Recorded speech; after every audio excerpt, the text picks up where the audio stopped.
Dans l'immensité des espaces désertiques, et face à l'hostilité de l'environnement, l'homme a toujours usé de fins stratagèmes pour survivre dans les milieux les plus extrêmes. Le sud du Maroc est parsemé d'édifices traduisant ce dispositif défensif, adapté à la nature et pour les hommes. Comme les pyramides symbolisent l'Égypte, les Ksours et les Kasbahs témoignent au Maroc d'une richesse patrimoniale inestimable.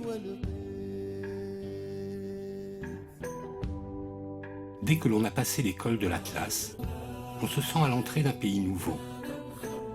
Là expire le monde méditerranéen, et là commence le monde saharien. En même temps que la végétation se raréfie, d'autres architectures apparaissent.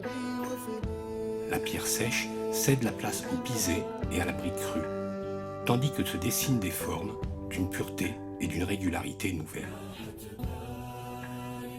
L'édification de ces forteresses s'étend de l'oriental jusqu'au Souss-Massa, en passant par le Tafilalet et ses vallées du Dra et du Tadès.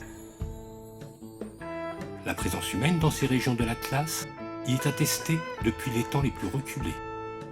Des vestiges de cette présence humaine témoignent des différentes civilisations qui s'y sont succédées depuis 400 000 ans. Elles se retrouvent dans de nombreux sites au travers des marques datant de la protohistoire, des gravures et des peintures rupestres.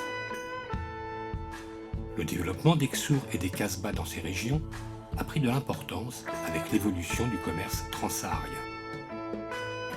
Les lieux d'implantation de ces forteresses ne s'est pas fait au hasard. L'Oasien s'est laissé influencer et guider par les formes et les contraintes de son milieu naturel.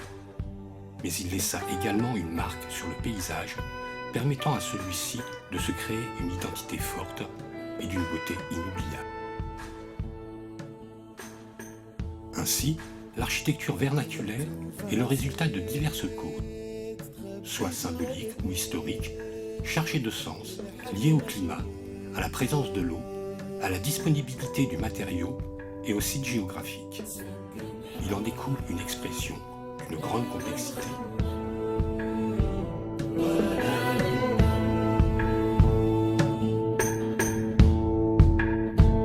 شكون الرحمة